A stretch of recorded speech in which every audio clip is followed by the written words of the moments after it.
Etwal, if you can hear me. Good morning, Africa. My name is Lindiwe Kumalo, and I'm the Acting Executive Secretary of the African Commission on Human and People's Rights. I would like to apologize at the outset for the late start of the proceedings.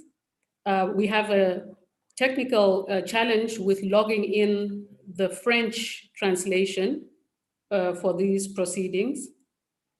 We continue to work on that. However, by direction of the Commission, we will start with the proceedings, and we hope that in a few minutes, the French interpretation will be logged in. Kindly bear with us.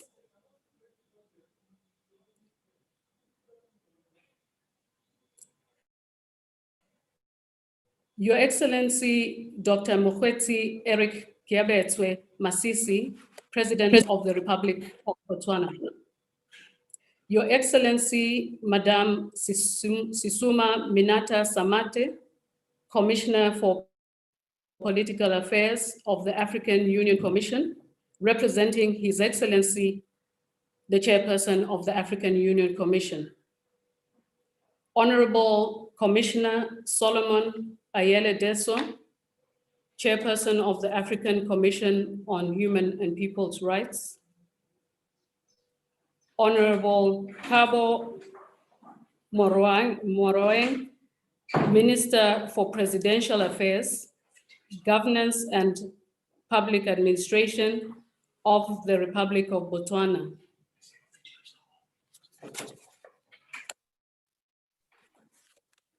Honorable Dr. Lemogang Mokwape, Minister of International Affairs and Cooperation of the Republic of Botswana. Honorable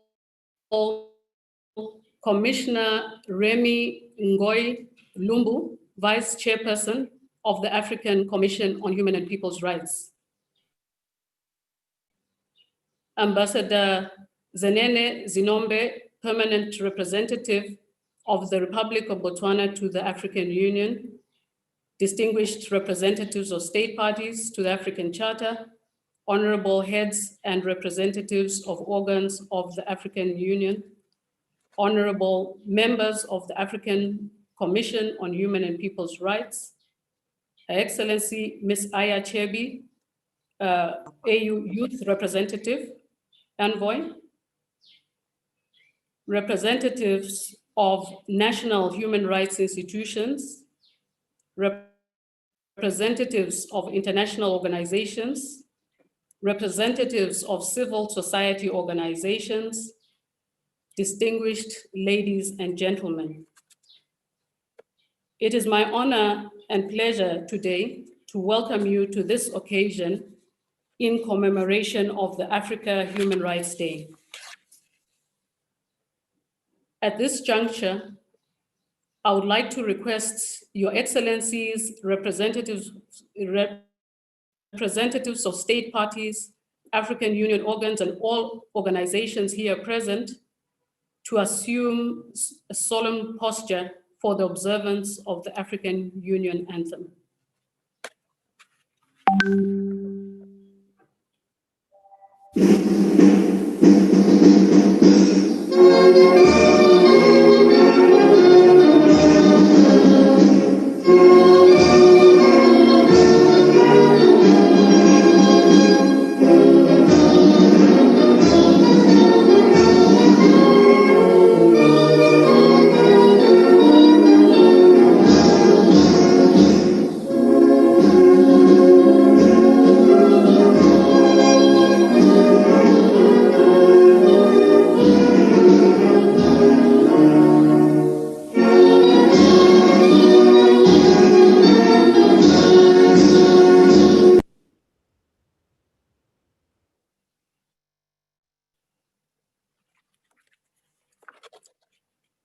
Thank you.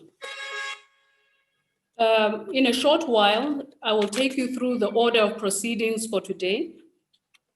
But before I do so, Excellencies, distinguished panelists and guests, permit me to share the following guidelines with you on how to make this virtual meeting platform more effective and smooth flowing as possible.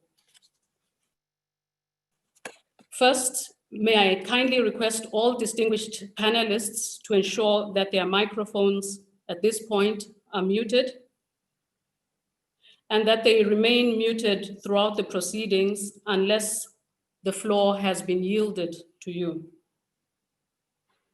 Likewise, I would like to request that throughout the proceedings for panelists, that your video cameras remain on throughout, or at least when you take the floor to intervene. To access language interpretation services, kindly select your desired language from the menu at the bottom of your Zoom screen. For English, select English. For French, and I do hope that very soon we will have French interpretation, select French. For Portuguese, select Portuguese. For Arabic, please select the Korean icon. When you speak, kindly ensure that your channel is set to the language in which you are speaking in order to avoid channel overlap with interpretation.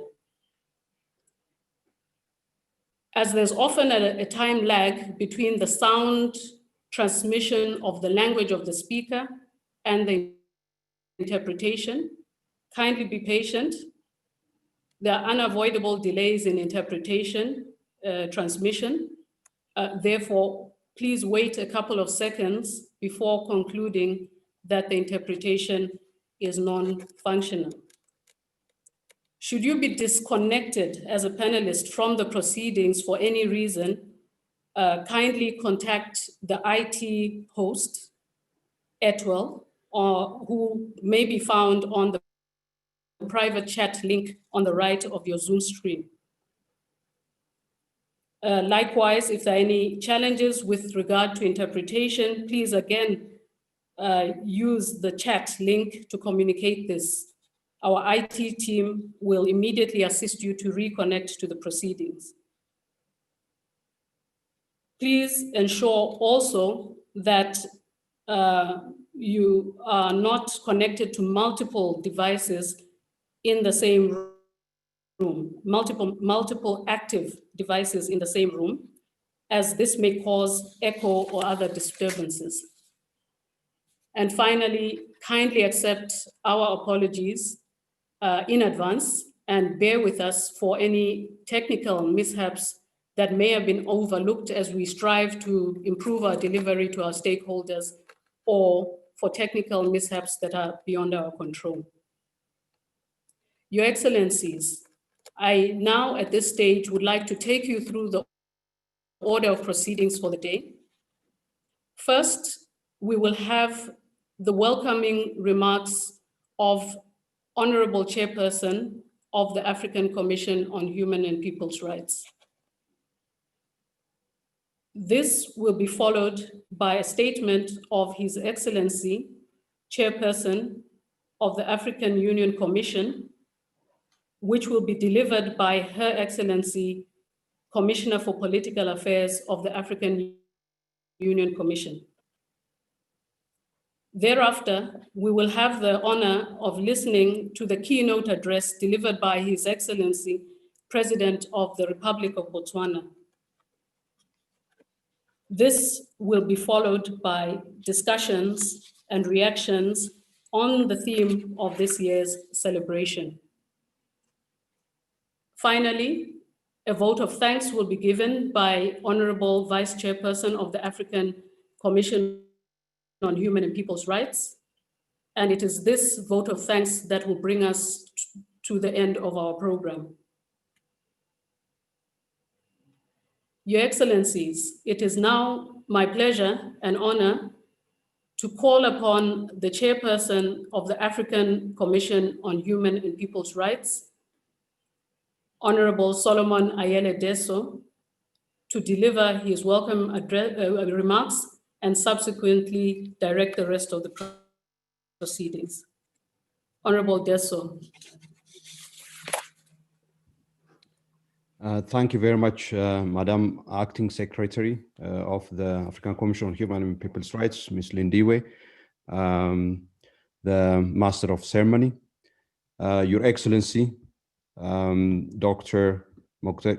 Mogwetsi Eric Coabetswe Masisi, President of the Republic of Botswana, His Excellency Musa Faki Mahamat, African Union Commission Chairperson, represented by Your Excellency, Madam Sesuma Minata Samata, Commissioner for Political Affairs of the African Union Commission, Your Excellency, Minister for Presidential Affairs, Governance and Public Administration, Honourable Mr. Kabo Morweng, Your Excellency, the Minister for International Affairs and Cooperation of the Republic of Botswana, Dr. Lemonga Kwape, Honourable Vice Chairperson, Honourable Members of the African Commission on Human and People's Rights, Your Excellency Ambassador Dhenene Senombe, Permanent Representative of the Republic of Botswana to the African Union and UNECA, distinguished members of the African Union organs, distinguished excellencies, representatives of African Union member states, ambassadors, distinguished representatives of national human rights institutions and civil society organizations, friends, colleagues, ladies and gentlemen, a happy Africa Human Rights Day. I would like to first of all start by expressing the deep appreciation of the African Commission on Human and People's Rights to His Excellency, President Masisi, for honoring us with his presence today from his busy schedule to celebrate with us one of the most important ideals by which all of us in this continent all over the world wish to live. This is human and people's rights, as enshrined in the African Charter on Human and People's Rights. There is no better cause, there is no more noble cause than enhancing the well-being and the dignity and rights of our people. And with your presence, Mr. President, you have shown another manifestation of the commitment of yourself as the President of Botswana and Botswana as the state party to the African Charter on Human and People's Rights. We thank you for that. Excellencies, ladies and gentlemen, Africa Human Rights Day is commemorated on an annual basis on this 21st day of October. This landmark commemoration marks the adoption in 1981 of the African Charter on Human and People's Rights, the founding treaty of the African human rights system. This year, the Africa Human Rights Day is celebrated in an extraordinary circumstance owing to the global COVID-19 pandemic. COVID-19 pandemic, the public health emergency of unprecedented character, has disrupted all our lives and the functions of all our societies. The experience of many people across the continent shows that COVID-19 also brought about huge human and people's rights consequences.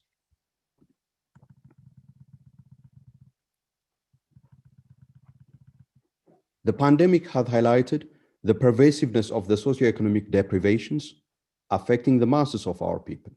It has irrefutably established that the pervasive poverty and deepening inequalities that constitute the structural fragilities of our societies are attributable to these socioeconomic deprivations.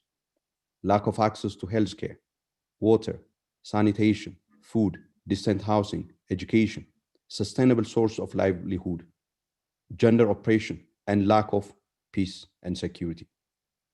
We have come to realize that under such conditions of deep structural weaknesses of our societies, the most widely used public health response measures couldn't be effectively implemented. And indeed, their implementation can't happen without leaving the most vulnerable from the scope of these protection measures. How can someone with no access to drinking water comply with the public health requirement of washing hands? How can someone with no shelter comply with the public health requirement of staying at home? How can someone living in a highly congested space comply with the requirements of social distancing? What difference does it really make for someone with no regular income or food stockpiles if she dies from COVID-19 or from hunger and starvation? The pandemic has also accentuated the existing human rights problems characteristic of the poor system of governance in various parts of our continent. How else can we account for the fact that more people were killed by excessive use of force by members of law enforcement institutions of some of our countries than by COVID-19? How else can we account for the degeneration of sexual and gender-based violence into becoming the other pandemic within the COVID-19 pandemic? We continue to witness that we have a very serious problem of police brutality. The African Commission has expressed its concern about the use of excessive force by law enforcement agencies, leading to a tragic loss of life and maiming of bodies. The African Commission most recently issued a statement with respect to the ongoing protest in Nigeria, expressing its deep concern about the excessive use of lethal force by state security institutions.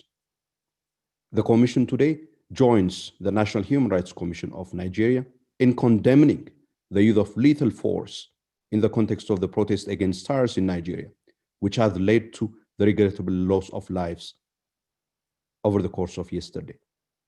Nigeria has the ingenuity for addressing the expression of outrage by protesters about police brutality to resolve it without directing violence against the youth, and indeed to do so with due regard to the principles of use of minimum force as a last resort measure to avert imminent threat to life or bodily integrity, the principle of proportionality, necessity, and legality.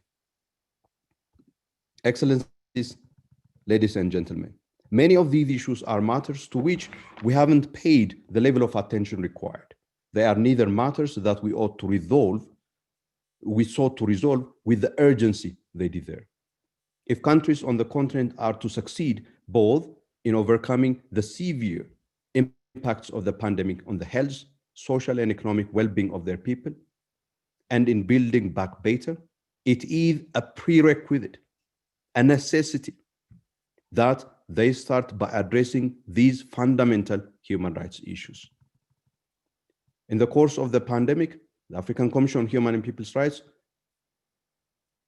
organized itself to respond to and provide guidance and join member states in the effort towards limiting and containing the impact of COVID-19 in Africa. To this end, it has issued a number of statements. It has also most recently, in the course of its 66th ordinary session, held virtually Resolution 449, which provides a very comprehensive guidance outlining the kinds of measures that would help Africa not only to limit the impacts of COVID-19, but also to build back better and put all our societies on a footing that is more resilient and better to withstand the next wave of shocks.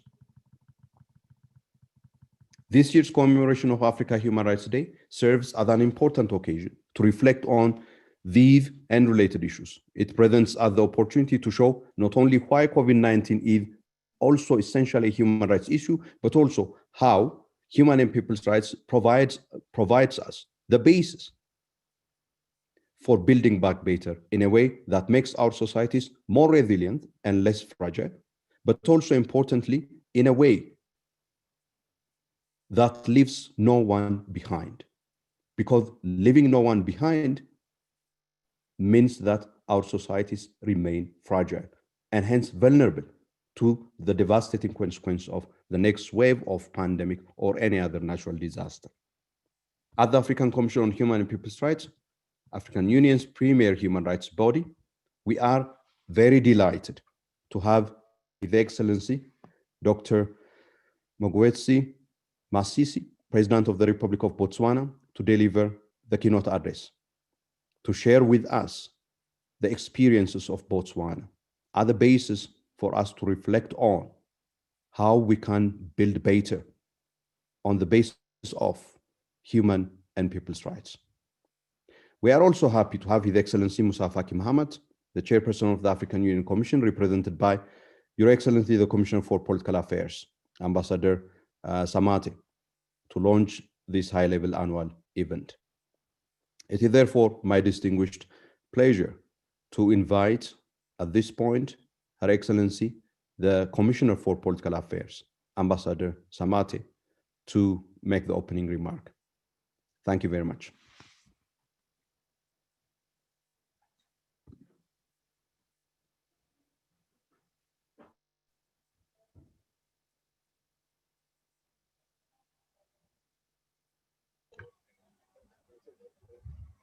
Hello?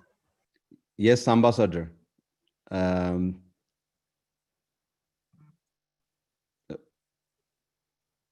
Kindly, if you could deliver the opening remark, please. Thank you. Oh, okay, sorry. Your Excellency, Dr. Mogwetsi Eric Kabetswe Masisi, President of the Republic of Botswana, Honourable Kabo Morweng, Minister for Presidential Affairs, Governance and Public Administration, Dr. Lemohang Kwape, Senior Government Minister for International Affairs and Cooperation, Honorable Solomon Ayele Derso, Chairperson of the African Commission on Human and People Rights, African Commission, Honorable Deputy Chairperson of the Commission, Honorable Member of the African Commission on Human and People's Rights, Excellencies, ladies and gentlemen, all protocol duly observed. I warmly greet you on behalf of the Chairperson of the African Union Commission, His Excellency Musa Faki Mahamat.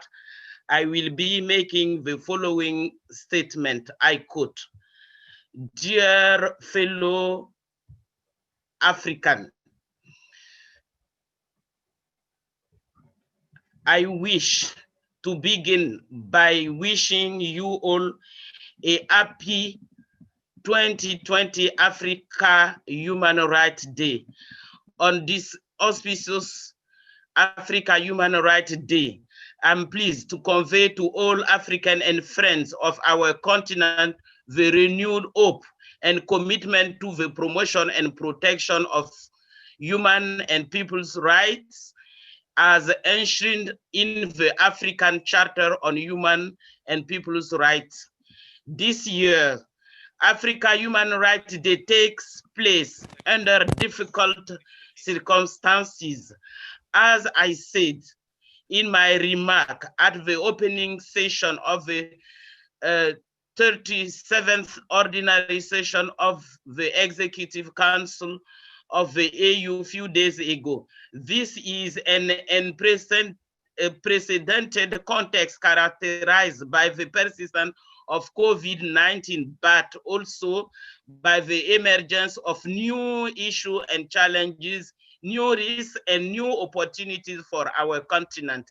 It is therefore appropriate that today's commemoration of Africa Human Rights Day dedicated its thematic focus on human and people's rights and the COVID-19 pandemic, protecting rights and building back better. The COVID-19 in Africa is not just a health emergency, it's social, economic, humanitarian, and security consequences prove to be as much, if not more, challenges than its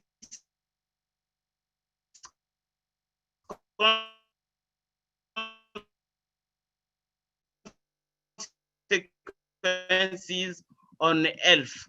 African Charter on Human Rights as direct human rights consequences session of the African Commission on Human and People's Rights as deliberated in deep on the nature and scope of these human rights issues, apart from the fact that it has led to the imposition of restriction on fundamental rights.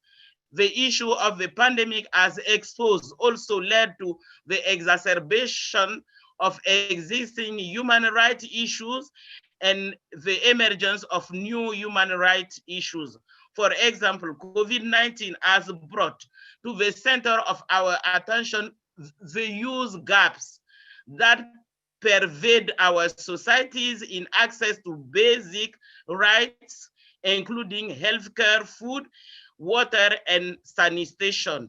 In so doing, the pandemic has highlighted that fulfilling social and economic rights is not only a human rights necessity, but also an imperative for the safety and well-being of all members of our society. This means that the pandemic has also presented us with the opportunity to address existing gaps. Indeed, more than any other time, COVID-19 has underscored both the necessity and urgency of addressing the pervasive gaps in the delivery of socio-economic rights to our people. For the African Union, the COVID-19 pandemic has also shown the value of our union in providing all our member states the common platform for collective action in the face of a common enemy. As an emergency that requires enormous financial and medical resources, the pandemic necessitated that the action of individual member states is strongly backed by robust collective action. In this respect, the role that our union played through the chairperson of the union and the bureau of the AU Assembly, the African Union Commission, the Africa Center for Disease Control, Africa CDC, has been instrumental. We established a continental COVID-19 response strategy, the COVID-19 response fund, and the continental common platform for the procurement of medical supply. We also campaign for and mobilize, including through the special envoy, logistical and resources support to enhance the ability of member states to effectively respond. Various support activities, including training of medical personnel and deployment of experts, have also been rolled out. In supporting national level action of our member states, our union have thus materially contributed to mitigating or limiting the scale of the negative impacts of the pandemic, including on human and people's rights. As a result of both the bold national level action and the collective effort of our union, Africa has displayed resilience, thereby avoiding the worst manifestation of the pandemic. Certainly, as we try to address the impact of COVID-19, We are also mindful of the various other issues and needs of our continent. As we commemorate Africa Human Rights Day with a focus on the pressing issues rightly highlighted in today's theme, we also recall the African Union theme of the year, silencing the gun, creating conducive conditions for Africa's development. Coming back to COVID-19, there is a huge room for improvement. This is particularly the case in terms of respect and protection of human rights. The action taken to deal with the pandemic need not lead to arbitrary deprivation of life or liberty. The resources that are dedicated to fighting the pandemic should not be misused and misappropriated. Additionally, while we have achieved significant results through the action taken at national and continental level, we did this under rather very difficult socio-economic and structural conditions. We could have achieved incredible results had it not been for these conditions. It has thus become evident that we need to end the fragilities and weaknesses of our societies. This means that our strategy for building back better within a framework of Agenda 2063 and the 2030 agenda should focus on investing in universal access to healthcare, water, sanitation, food security, social protection, employment, focusing on access to those with no access so that no one is left behind. Today's commemoration, ladies and gentlemen, of Africa Human Rights Day consequently affords us a unique opportunity for taking stock of the human rights issues arising in the context of COVID-19 and for reflecting on how we can translate the human rights standard of the African Charter and other AU instruments to mechanisms, policies, and strategies for building back better. I'm sure the keynote address will provide us the insights that will help us achieve an Africa that is more resilient and better placed both to overcome the multidimensional impacts of COVID-19 and to withstand the next emergency. As I wish all Africans and friends of Africa a happy 2020 Africa Human Rights Day, it gives me great pleasure to launch this year commemoration and extend warm welcome to His Excellency Dr. Mokwesi Masisi, President of the Republic of Botswana, to deliver the keynote address and of the quote, and I thank you for your kind attention. Thank you very much, Commissioner Sesuma. It's really a great pleasure to hear you deliver this message from His Excellency Musa Faki Mahamat, and indeed for the collaboration and support that the African Commission receives from the African Union Commission, from the Chairperson and yourself, Excellency. Is much and greatly appreciated. Thank you so much. There is a lot of substance and great insight from your remarks. I think the issue of the right to health, and in that respect, access to diagnostic tests, therapeutics, and ultimately vaccine is a continuing concern for all of us across the continent, without addressing some of the international trade regulations that limit access to some of the international intellectual property requirements relating to vaccines.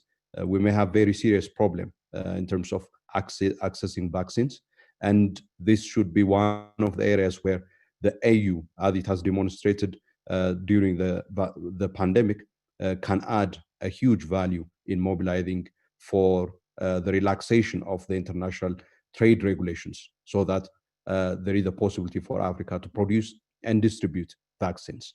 Thank you very much again, Your Excellency. Now, it gives me a great pleasure to invite His Excellency President Masisi for the keynote address. And it's indeed an honor for having him as our guest of honor as well. Botswana has displayed an illustrious history of stability and democratic system of governance. It is also considered as a great example in terms of its management of its rich mineral resources for the benefit of its people, hence avoiding the phenomena of resource curse.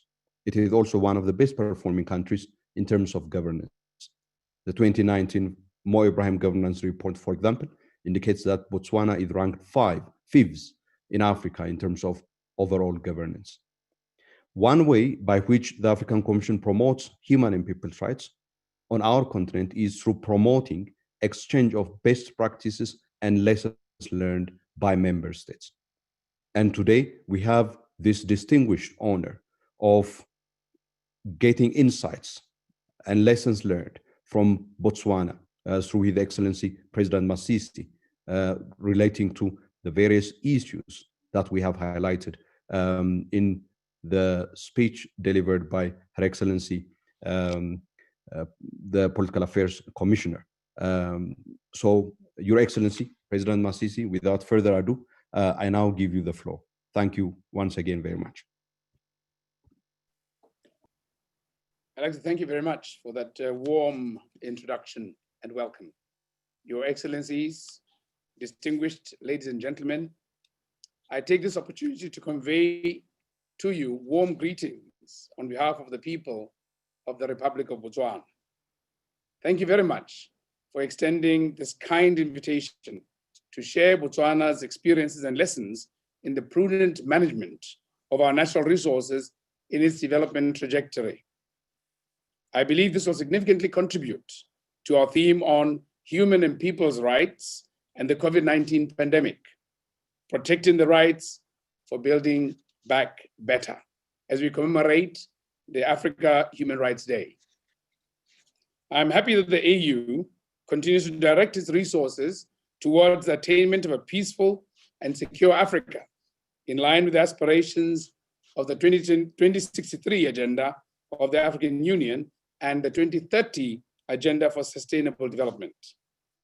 Indeed, COVID-19 has had far-reaching implications on our socio-economic development as a continent and has surely reversed the gains that we have made in pursuit of democracy, peace, and development.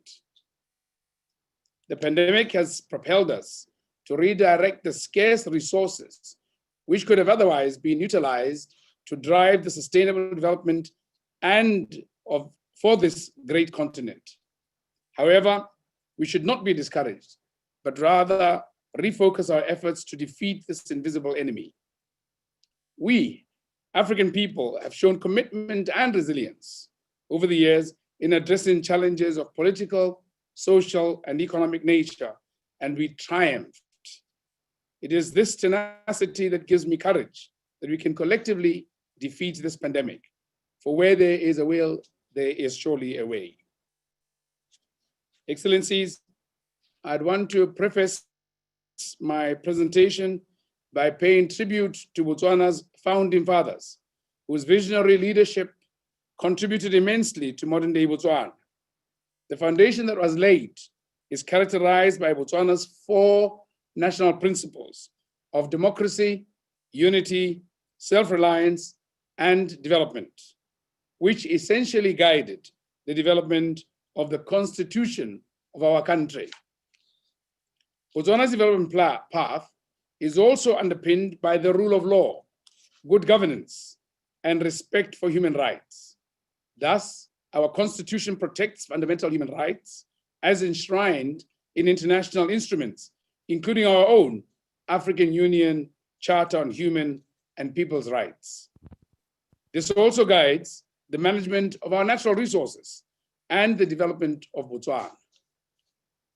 Excellencies, Botswana, like many African countries, is endowed with a broad range of natural resources, including land, water, minerals, and flora and fauna, which, if sustainably managed and used, can ensure our success in eradicating poverty and achieving Africa's Agenda 2063, the Sustainable Development Goals, and in the case of Botswana, the National Vision 2036. Our natural resources can therefore contribute in no small measure to the improvement of the living standards of our people. The management of Botswana's natural resource is governed by laws, policies, strategies, and well-established institutions. To this end, Botswana regards her natural resources as an implicit part of human rights framework. Statutory frameworks that govern the management of Botswana's natural resources include, but not limited to, the following: the State Land Act, the Tribal Land Act, Mines and Minerals Act, Wildlife Conservation and National Parks Act, and the Water Act. Central to our legislative framework is that Botswana's natural resources belong to the state. For example, in terms of the Mines and Minerals Act, no tribal grouping or community can claim ownership of minerals found in the area. Another example, wildlife, except wildlife located in private game parks, is by law and national resource, and the Wildlife Conservation and National Parks Act prohibits the hunting of protected game animals throughout Botswana. The Tribal Land Act denounces tribal land claim for the benefit of all citizens, and as such promotes a balanced approach to the socio-economic development of our country. In accordance with the laws, Botswana, meaning the people or citizens of Botswana, can acquire land anywhere in the country, and land allocation is solely based on proof of citizenship and neither on any ethnicity nor place of origin. Thus, our legal framework has immensely contributed to the integration of tribes or ethnic groups in Botswana, leading to the peaceful coexistence of our people. It is on the basis of our national legislation, policies, and strategies that the revenue generated from our natural resources across the country is deposited into a consolidated fund, which finances the country's recurrent and development budgets. Botswana's national development plans promote equal distribution of wealth to all its citizens. Our public policy design is premised on the principle that every citizen is entitled to social services provided by the state. These include free basic education, free healthcare services, safe drinking water, as well as the provision of sustainable housing to the less privileged and social safety net programs. The latter covers, among others, orphan care, people living with disability, and old age pension.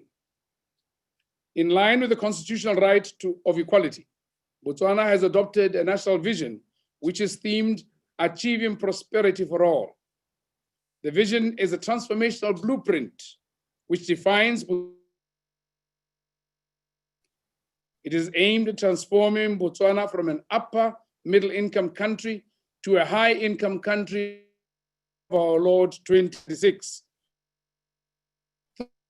development course, which encompasses the infrastructure which my country has put in place for use.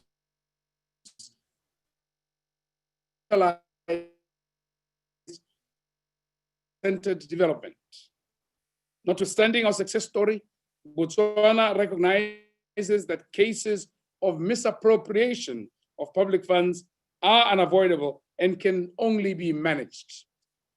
In this context, we have established institutions which are dedicated to fighting corruption, They include the Directorate on Corruption and Economic Crime, the Corruption Court, the Ethics and Integrity Directorate, the Financial Intelligence Agency, and the Office of the Receiver, which recovers revenue and property from the proceeds of crime. Excellencies, I have also been requested to share lessons on our response to the coronavirus pandemic. Let me therefore inform you that Botswana's fight against COVID-19 is in line with our human rights-based approach to development. In this regard, government has introduced policies and strategies through consultation, which is the cornerstone of our democratic dispensation.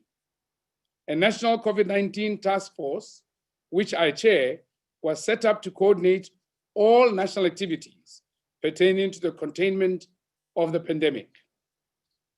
A legal framework comprising the constitutional and legislative provisions was created as a basis for the state of public emergency, which I declared on the advice of the task force.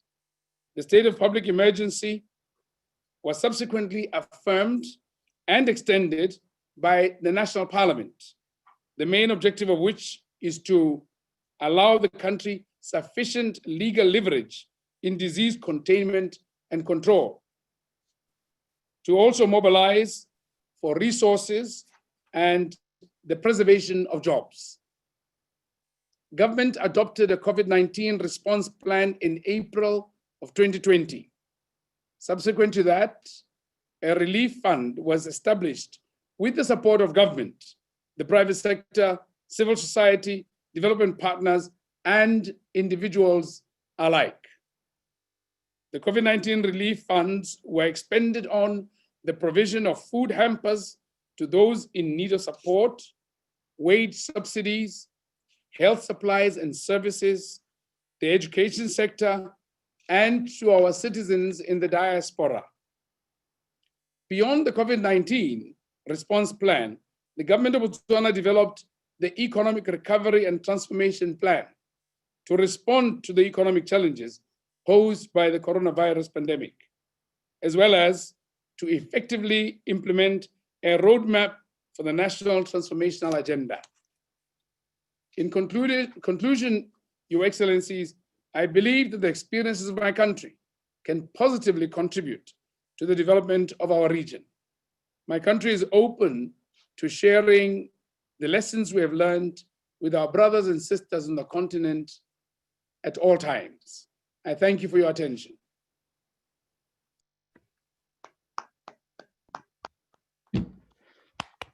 Thank you very much, Your Excellency, for this very hopeful and also encouraging keynote address that highlights the experience of Botswana in respect of the management of its well-endowed natural resources, but also importantly, in responding to the COVID-19 pandemic and in planning for a socioeconomic recovery from the impacts of COVID-19. This gives us indeed a very important basis for us to ask the questions that we have raised earlier on in terms of the value and importance of the various legal instruments that you have outlined, the values and importance of the human rights-based approach, both for purpose of democratic governance, which have direct impact on the management of resources and indeed on directing resources for the upliftment of people from poverty and for improving living standards and for ever increasingly bringing people to prosperity, security, and indeed living a life of dignity. We thank you very much, Your Excellency.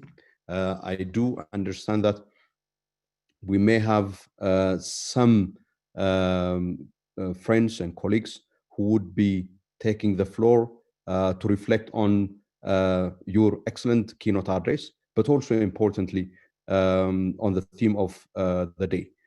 So with your permission, Your Excellency, we will receive a few reflections if there are questions or comments, which would also help us in connecting your speech with the broader COVID-19 context on the continent as well. May I, at this point, therefore, call on the African Union Youth Envoy, Aya Chebi. Aya Chebi, if you are with us, kindly take the floor, please. And thank you for joining us. We are in a moment where we are witnessing a major demographic transformation on the continent. This is related not only with the phenomena of youth bulge, but also with the increased consciousness and political awareness of the mass of the youth. And it is a great pleasure to have Aya to take the floor. Thank you so much. Your Excellency, President of Republic of Botswana, Honourable Commissioners, Ministers, and Ambassadors, allow me to stand on existing protocol. And thank you so much, Dr. Salmon Derso, for having me join today's extremely important day as we celebrate very important instruments for all of us, the African Charter on Human and People's Rights. And thank you for allowing me to contribute briefly to this esteemed panel. Your Excellency, President of Botswana, thank you for your hopeful keynote, especially emphasizing coexistence and the tremendous work done under your leadership in providing enabling environment for citizens and especially the youth to thrive, even though with the challenges of COVID-19 pandemic. And as the Chairperson, Special Envoy on Youth, my constituency is youth, and I have great concern for their cry to us as the AU, their cry to their leaders, their cry for dignity and justice. Even though we know every young person has rights and freedoms to have agency, to speak their minds, freedom to association and peaceful assembly in conformity with law. And yet, as we speak right now, young people's rights are being violated in many of our countries. Youth peaceful protesters are arrested, subjected to live ammunition. In Nigeria yesterday, resulting in loss of lives. Young people are rising up against police brutality because they want an Africa that is safe. They rise up against corruption because they want an Africa that is corruption-free. And young people are rising up against gender-based violence in Namibia, protesting because the pandemic has only exacerbated abuse of girls' rights. Young people across Africa are just rising up for Agenda 2063, simply, that all African leaders have committed to. So youth are not the problem, they are the solution. They are our country's resources, they are the drive, the force, the innovation. So how can we intentionally violate, force, and abuse our only gift, our hope for this continent? We are expected this year to silence the guns, not pick more guns against our own youth. And we must respect and protect their civil and political rights, not repress them because they demand change. At the end of the day, change on the continent is not an option, it's coming, because we are at a tipping point, we are in a pandemic crisis, and we need to move on to transformation. So the inclusion of youth is a matter not only of justice and rights, but of necessity, one which the peace and stability of the continent depends on. And I really think it's time to listen. If our leaders are not able to listen to their youth, then who will they cry out their grievances to? Do we want them to end up joining violent groups or die in the Mediterranean? We do not, and we should not let that happen under our watch. And we should not let fear drive our decisions, but more than ever before, we need bold leadership of courage in time of pandemic, a leadership that is humble to listen to its youthful population and respond with dialogue, not use of force. So Your Excellency, President Masisi, we rely on leaders like you who really value the contribution of youth and young women and girls and protect their rights as we celebrate today the right of all people. Thank you. Thank you so much, Aya, for that very powerful intervention, highlighting and linking today's celebration of Africa Human Rights Day with the issues of the day as they relate to the challenge facing the youth, particularly in terms of being subjected to excessive use of force, challenge relating to young girls and others who face multidimensional challenge, and indeed your appeal for all of us to ensure that there is a listening leadership on the African continent that gives responsibility and indeed response to the demands and cries of the youth, and making the youth the basis for our social, political, and economic progress and development based on respect for their dignity, for their rights. I understand that we also have the network of African national human rights institutions joining us. I think Mr. Gilbert.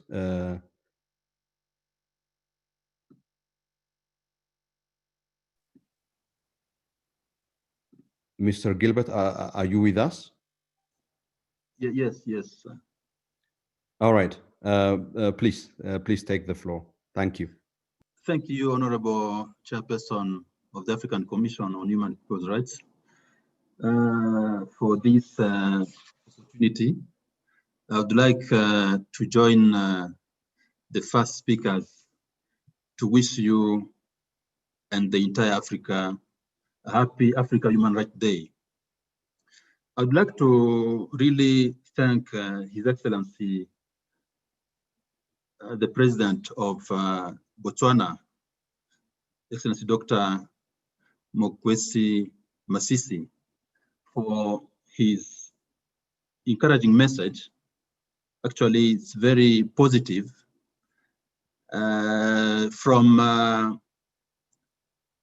saying that his country is governed by democracy, unity, good governance, human rights, and of course, well-established institutions.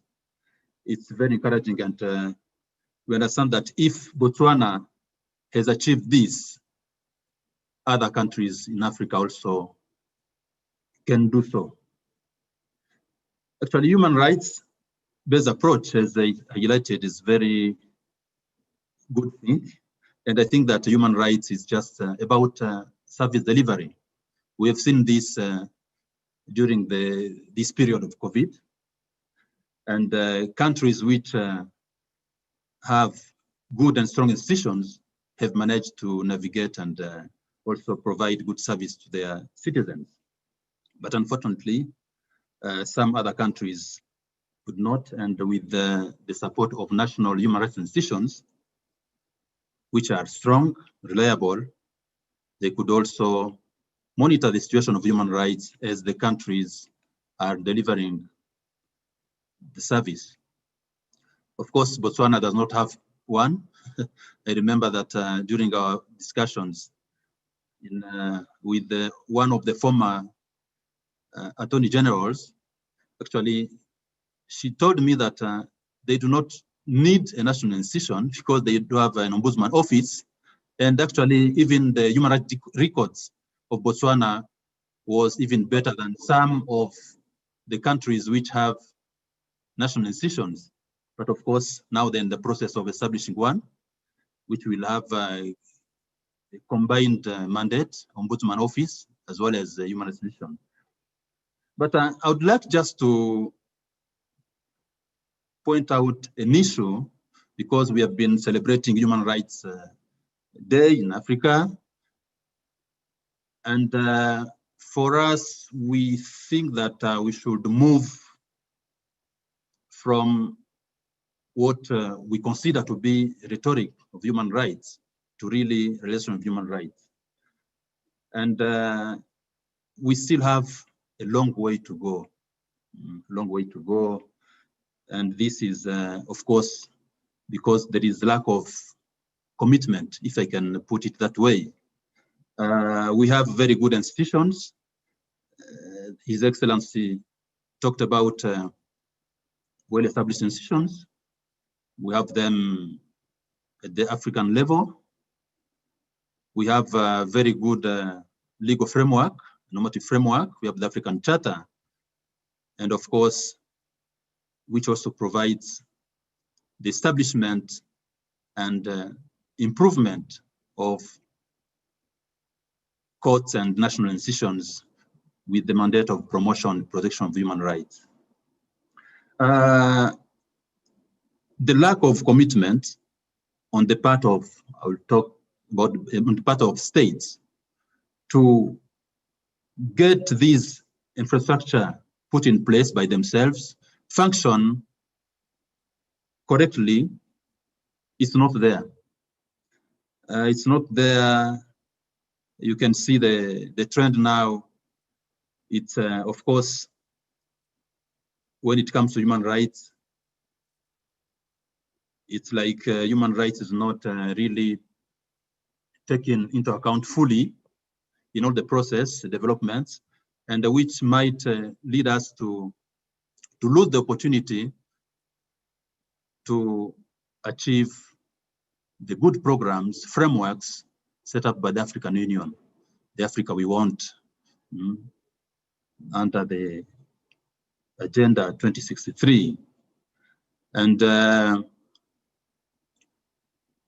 these institutions actually are not functioning very well because of this lack of commitment. And what we are requesting is, how do the states envisage to really achieve or realize human rights in Africa if this is lacking? And actually, human rights should be also benefit from investment. We invest in development, we are investing in the peace, we invest in security. But if you look at the budget which is allocated to human rights, it's actually very minimal. And we have to create institutions, resilience to human rights, and be able to navigate not only during this pandemic situation, but also to be able to overcome any other situation, sanitary situation which could happen. Okay. We also finished and joining our voice to the Gilbert, declaration or statement of the Human Rights Commission in Nigeria condemning police brutality, because that is what actually we are doing.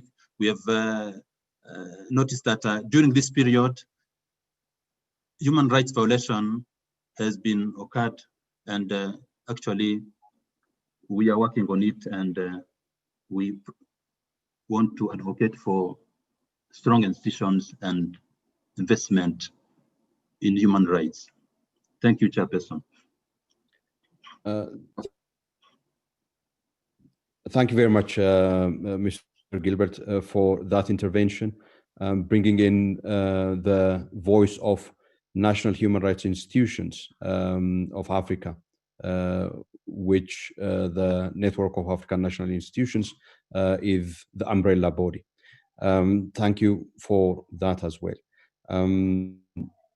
I think we have, I'm looking at my colleagues if we have members of the Commission who may wish to take the floor,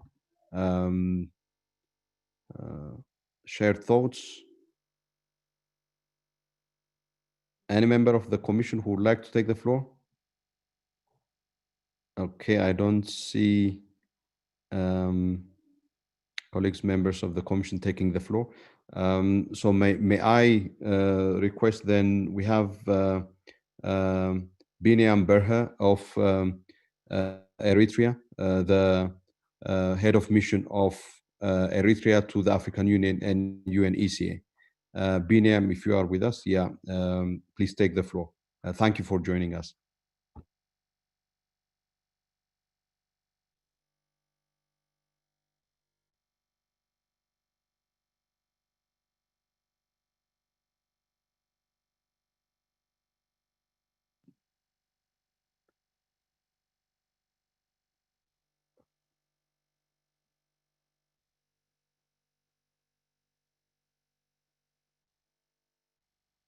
Okay, I'm getting a sign from our IT's technical person that Biniam is joining us shortly.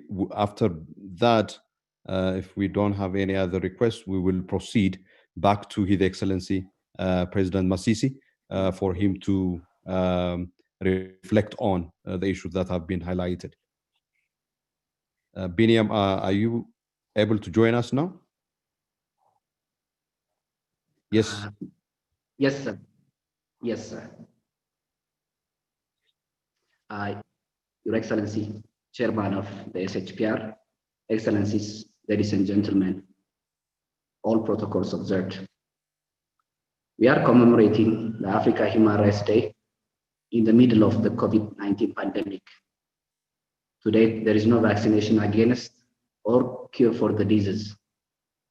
The questions raised and concerns expressed by previous speakers beg the question, how could states protect their population from a vicious pandemic while safeguarding human and people's rights?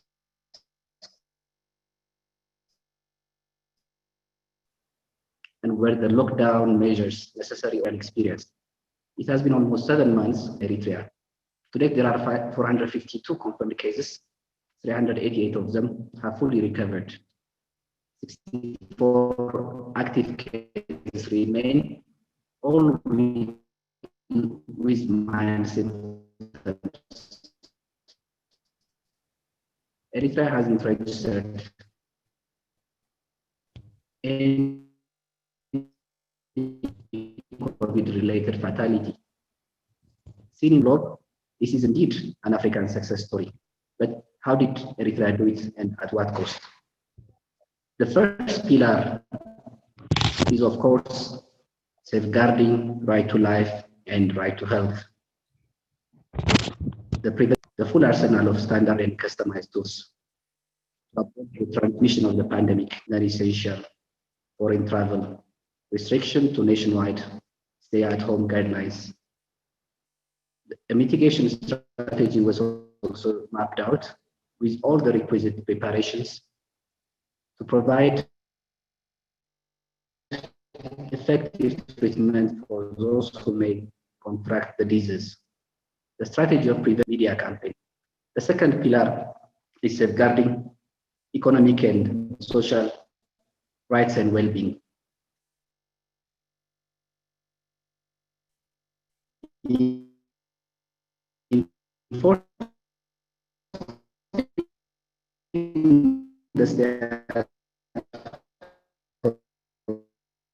measures, appropriate exemptions were made. I'm afraid that we are having problems listening to you, Bin. Economic sectors whose operations were allowed to continue under strict compliance and observance of all inter alia agricultural fishery sectors, manufacturers. Can you hear me now? Okay, yeah. If you also wrap it up, Binia. Thank you. Can you hear me now? Yes, please. Okay. So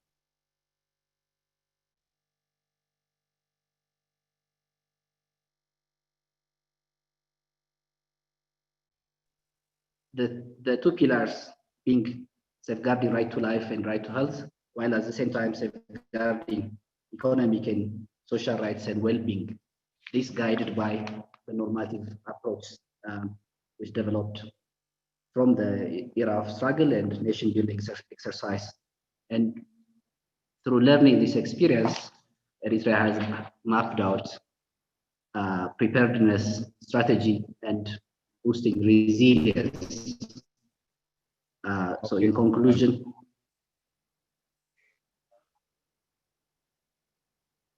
can you hear me? Yes. So in conclusion, we are yet in the middle of the pandemic, but we are encouraged that we have so far contained the pandemic, safeguarded the right to life and right to health, while at the same time protecting the economic and social rights of the people. Thank you.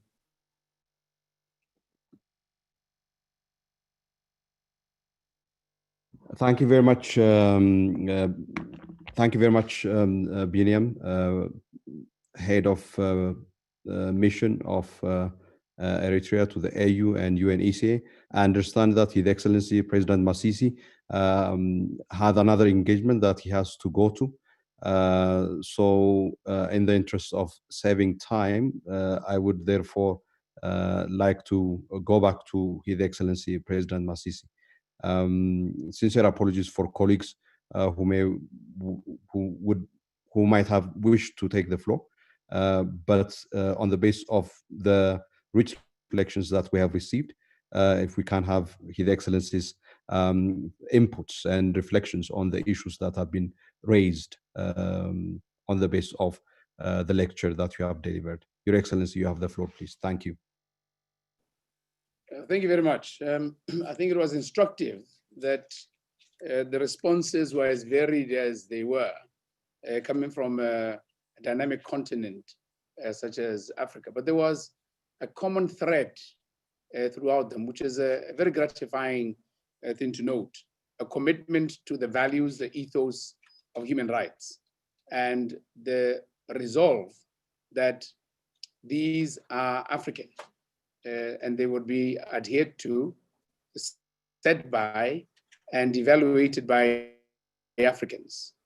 I was particularly enchanted by the very detailed and informed analysis and understanding of the institutions of human rights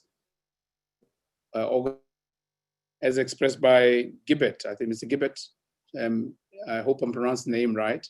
And I can only confirm that in Botswana, yes, we are committed to ensuring that the Ombudsman assumes a responsibility also for prevailing over human rights for the rest of the country. And we will engage, and they will engage with yourselves, because there's nothing better than getting a reflection of others, of how we do. So you too are encouraged to reflect on what we do and freely express your views when it comes to matters of the quality and capability of our institutions to monitor human rights. I say this quite comfortably because the purpose of governing is to ensure that you do good for those you govern. And you cannot tell yourself you do good without getting feedback from those who are at the receiving end or those who observe it. I was delighted to get the very candid, youthful, and frank presentation by Chebi, Aya Chebi, the young lady who had an impassioned plea she made. I totally embrace, because this continent has a majority young people. There's a very young continent, and if there's any manifestation of keeping the young people on tap, what Chebi's presentation did was to manifest that. And I completely embrace her demand representing young people in Africa for their inclusion. We, the leaders of Africa, have no choice. It's not optional. This is their life, this is their continent, as much as it is ours, and perhaps even more so theirs than us, because if logic were to prevail, they will live longer than we. And so they have a greater claim to the future than we do. And so we might as well, work closely with them. And I particularly like the statement she made about we engage in them in a non-confrontational manner, but in a consultative manner, so that you listen and you reason with what they have to say. Nobody, I don't believe there's any leader who derives comfort or joy from seeing African young men, productive young men and women, swim across the Mediterranean. It's most depressing, particularly when you reflect on what happened some hundreds of years ago during the slave trade. Those who are forcibly moved.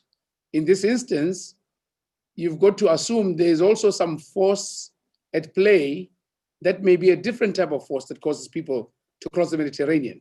It's not physical force, it's circumstantial force. And if that force is attributable to poor governance and poor leadership, then we only have ourselves to blame as leaders for creating a circumstance which then results in our own citizens escaping. And that is something that the Human Rights Commission of Africa needs to bring straight into our faces. As it is intolerable that circumstances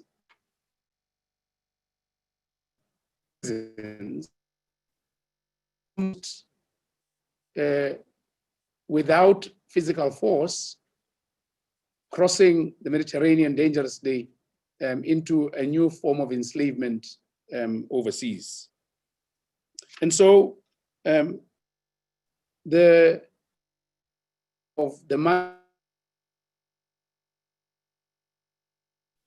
young people, women, are extremely important if we are to maintain a proper gradient and standard of development in the continent of Africa. I was particularly delighted by Mr. Binani Bear's and the response to the pandemic have caused a real moral dilemma in the definition of what constitutes abuse of human rights or abrogation thereof. And so there's sensitivity that needs to be applied each time and we institute a lockdown or any measures that will bring about the minimization of the freedoms of others in the quest of managing the pandemic. And it's a fact. There was more gender-based violence as a result of the circumstances caused by management interventions for COVID, such as the lockdowns. There were more, child pregnancy that emerged. And so there are consequences to these. And these are a reflection of, an outer reflection of the values that we may project, but in practice are different from what we project. But coming to the end, I want to thank Her Excellency Samate for the welcome and the delivery of the keynote. The welcome remarks on behalf of the chair.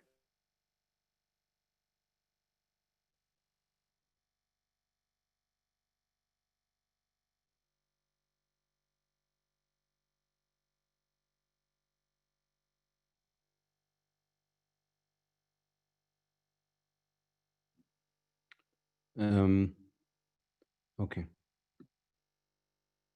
Your mic is off, Mr. President.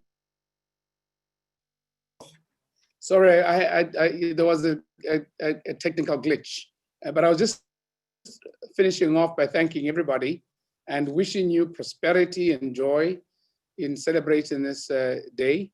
We in Botswana hold it dear, and you're welcome to engage with us all the time, anytime, for the values that I play of people necessary.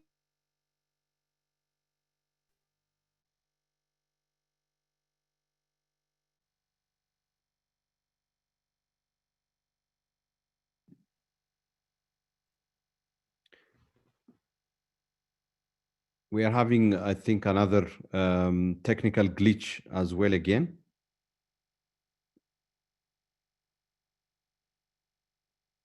Your Excellency, President Masisi. Are you with us?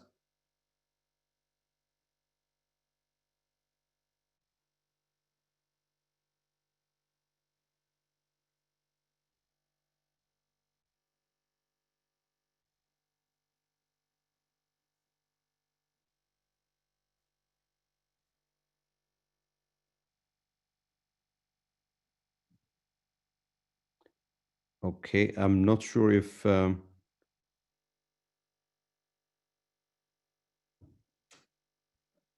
we are having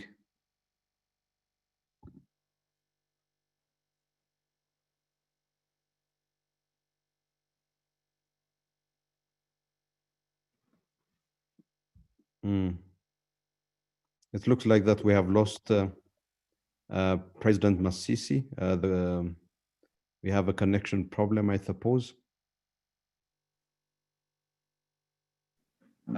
Sorry, Commissioner, I think we've lost that connection. They are no longer online. Okay, all right. I wish to then now give the floor to the Vice Chairperson, Commissioner Remy Ngoylumbu, for him to deliver the vote of thanks on behalf of the Commission.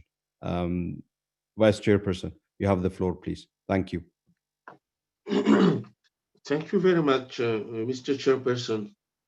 As we are speaking in French, in English since the morning, allow me to deliver my address in French now, so that we can have a little bit of francophone to follow us.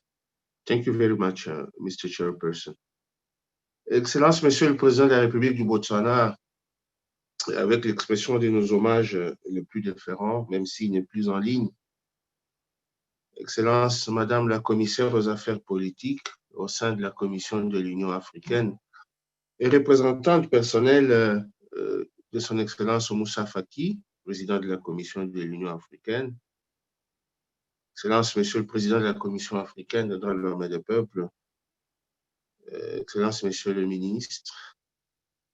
Et différents intervenants, je pense ici à Madame Aya Chiabi et Youth Special Envoy.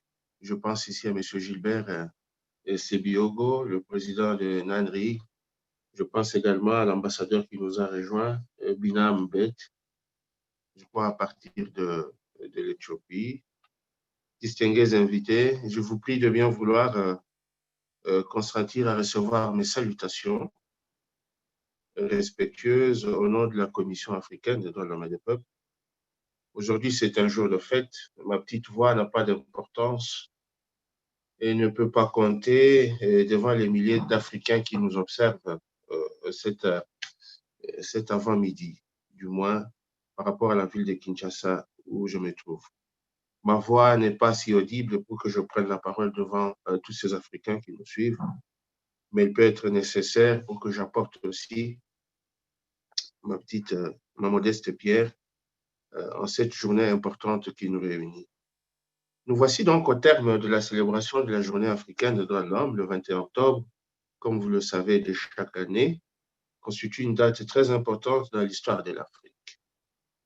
Car cette date rappelle à toutes les parties prenantes qui se sont succédées sur notre podium, et rappelle à toutes les parties prenantes et cette idée simple selon laquelle les droits de l'homme constituent l'outil qui permet de mettre en relation les acteurs de la vie internationale. Plus exactement, les sujets du droit international, à savoir les États, les individus et les organisations internationales. C'est une hypothèse de travail tirée de la doctrine que nous partageons avec les jeunes Africains. Vous savez que les jeunes, on vient de nous rappeler, c'est la majorité des Africains aujourd'hui. Elle se vérifie tous les jours. Elle vient de se vérifier désormais et de se vérifier aussi dans la pratique. Je suis certain que l'on parlera de cette hypothèse dans les jours à venir.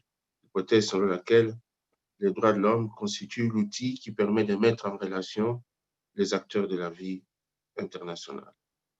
Nous venons de suivre le discours de son Excellence le Dr Mogwetsi Eric Masisi de la République du Botswana, parlant au nom des principaux sujets de droit international que sont les États. Je tiens à le remercier, Excellence, Monsieur le Président de la République. Je le remercie non seulement au nom de mes collègues honorables commissaires qui ont écouté son discours, je le remercie également pour l'honneur qu'il vient de nous faire de prendre la parole du haut de notre modeste tribune. Nous avions également suivi le discours de son Excellence l'ambassadeur Minata Samate Sessouma, qui ne nous présente plus, qui a parlé au nom de l'organisation internationale, donc de l'Union africaine, qui nous a offert cette opportunité de nous adresser à l'Afrique entière. Je vous présente Madame l'ambassadeur, Excellence Madame l'ambassadeur. Je présente aussi mes remerciements personnels ainsi que ceux de l'ensemble de mes collègues honorables commissaires pour la disponibilité dont vous ne cessez de faire montre pour animer et prendre part à nos activités. Nous vous en sommes reconnaissants. Nous avions enfin suivi le discours de son Excellence Solomon Derso, qui rappelle grosso modo l'importance de ne pas oublier les intérêts des acteurs faibles, que sont les individus, les acteurs faibles du droit international, dans le combat que nous menons pour leur épanouissement. Nous lui rendons aussi les honneurs qu'il mérite, de même que nous rendons les honneurs à tous ceux qui se sont succédés autour de cette tribune, à savoir Madame Ayachebi, le président de NANRI, ainsi que l'ambassadeur Binam. Le thème choisi par notre organe cadre avec la singularité de cette année 2020, les droits de l'homme et des peuples et la pandémie de la COVID-19, protéger les droits pour mieux reconstruire. L'année 2020 aura bouleversé tous les équilibres, démontrant à lui tout seul le fait que l'interdépendance, l'universalité et l'indivisibilité des droits de l'homme ne sont pas des concepts vides de sens, le droit à la santé ayant des liens avec le droit à la vie et il affecte toutes les autres catégories ou générations des droits de l'homme. La COVID-19 a fait craquer tous les autres droits garantis par la Charte africaine des droits de l'homme et des peuples, qu'il est désormais permis d'utiliser le vocable reconstruction des droits de l'homme si l'on veut soutenir l'édifice des droits fondamentaux qui menace de s'écrouler. En effet, la COVID-19 a mis l'accent sur les questions des droits de l'homme les plus déterminants à notre époque, à savoir l'aggravation des inégalités, la pauvreté généralisée, le racisme, les déficits de gouvernance et l'urgence climatique. Cette reconstruction ne va pas cependant sans difficulté. L'une d'elles étant le fait que les moyens déjà maigres ou malingres pour assurer la promotion et la protection des droits de l'homme se réduisent davantage et fondent désormais comme neige au soleil. Si la COVID-19 semble avoir épargné le continent mère jusque-là, c'est la crise économique qui risque de faire le boulot, de tuer l'Afrique. L'Afrique ne va pas bien. Les droits de l'homme souffrent pour leur épanouissement. Notre message personnel est qu'il faut soutenir les organes en charge de leur promotion, donc de la promotion et de la protection des droits de l'homme, pour que ces organes puissent mener à bien leur mission. Dans le cas contraire, la crise des droits de l'homme, qui est déjà une évidence, sera désormais une pandémie dont nous n'osons même pas imaginer les conséquences. De la pandémie de la COVID-19 à la pandémie des droits de l'homme, il ne reste plus qu'un petit pas à franchir. Faisons en sorte que cela ne puisse pas avoir lieu en changeant nos paradigmes d'approche. Je plaide pour que les questions des droits de l'homme soient traitées avec l'attention qu'elles méritent pour que le développement global de notre continent n'en subisse les conséquences irréversibles. Les droits de l'homme sont une responsabilité collective, Monsieur le Président, distingué honorable commissaire. L'heure est au leadership collectif partagé entre gouvernants et gouvernés pour juguler la crise. C'est sur ces mots d'espoir qu'au nom du président de la Commission africaine des droits de l'homme et des peuples et de tous mes collègues qui nous ont suivis, je peux me permettre, avec votre permission, de déclarer terminée la journée de commémoration de la Journée africaine des droits de l'homme. Je vous remercie. Merci beaucoup, Vice President, for that very great vote of thanks, and indeed for also acknowledging all the contributions. And indeed, I join you in thanking at this point the support that we have received at the Bureau from all our colleagues, members of the African Commission on Human and People's Rights, in the promotion and protection of human rights on our continent, through the various actions that we individually and collectively take, either through the statements that we have been issuing, through the urgent letter of appeal that we have been sending, through the resolution that we have adopted. We have, as the African Commission, despite the difficult circumstances in which we operate, tried to live up to the promise that the African Charter has for our people. And indeed, there is more that we need to do.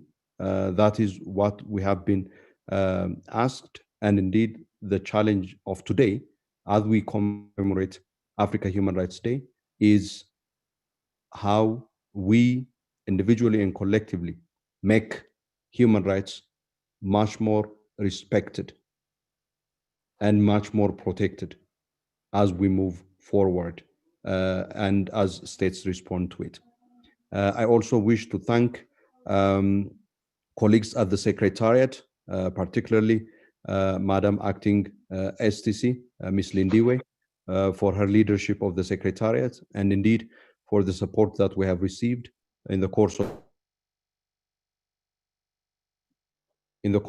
organizing this annual Human Rights Day commemoration.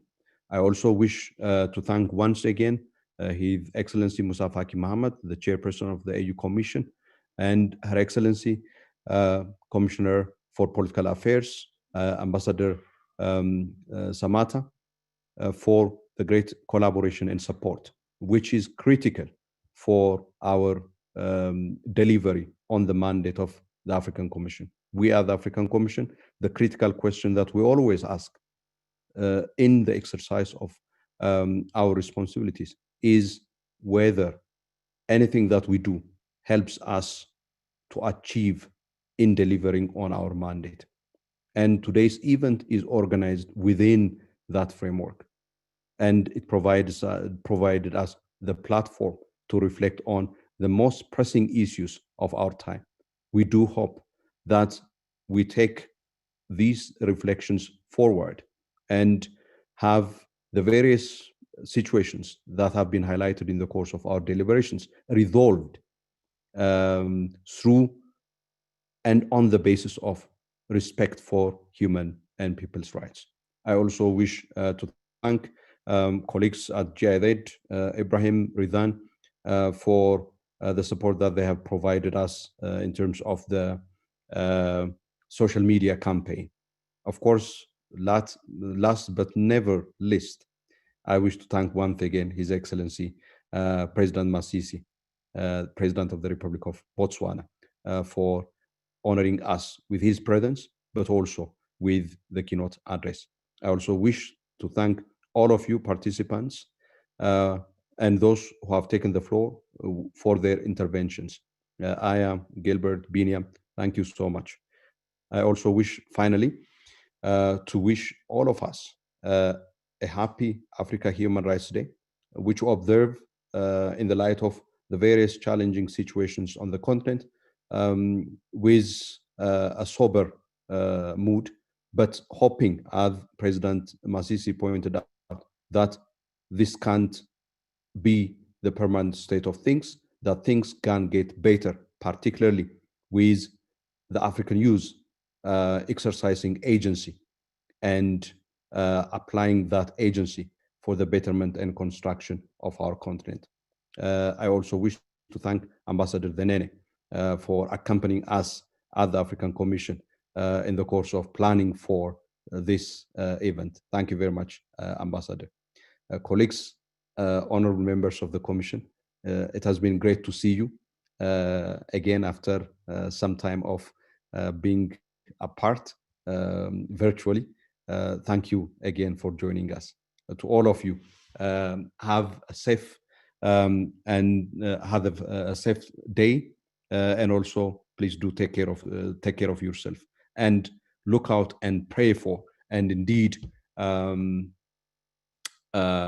join others who are today and in the course of the coming days and weeks trying to achieve the ideals of the African Union, the ideals of justice, dignity, equality, and prosperity. I thank you very much once again. I would like now to give back the floor to Madam Acting SCC, Ms. Lindiwe Kumalo, for if there are any other announcements. Thank you very much also for you are the Master of Ceremony. Thank you, Honourable Chairperson Deso. Just two items before we close. The first is to unreservedly apologize for the technical glitch that has affected those participants and guests, their excellencies, who would have relied on the French language to follow the proceedings. What the Secretariat will do today is to ensure that all speeches, all statements of the respective guests of honor are uploaded on the website in both English, French, and Portuguese. The second announcement I would like to make is regarding the ordinary session of the Commission, the 67th ordinary session of the Commission that is upcoming. I would like to announce that this session takes place virtually from the 13th of November to the 3rd of December. The public notice for this session is already on the website, and the agenda will follow shortly. The opening ceremony for this 67th ordinary session will be on the 13th of November. The public session, to which all guests are invited, runs from the 13th to the 25th of November. Thereafter, the Commission retreats into a private session, which will run from the 26th November to the 2nd of December. And the closing ceremony, which will again be a public ceremony, will be on the 3rd of December. And then finally, I wish you all also, on behalf of the Secretariat here in Banjul, a happy Africa Day, Africa Human Rights Day. Thank you, Chair. Thank you so much. Apologies to my colleagues, members of the Commission, and Ambassador Samate, and all French-speaking colleagues for this very terrible glitch that happened as we just try to observe Africa Human Rights Day. I do hope and indeed ask for your understanding. Sincere apologies for that. In a time of holding our meetings virtually, this is one of the unfortunate things that we encountered. I do hope that we will resolve this and we will not have this again. Thank you very much again, and have a blessed day. Thank you, Chairperson Solomon, and thank you for inviting us. You know, it wasn't your fault, this technical problem. We understand. No problem for me. Thank you and good day. Bye-bye. Thank you. Thank you very much. Thank you. Thank you. Have a good day.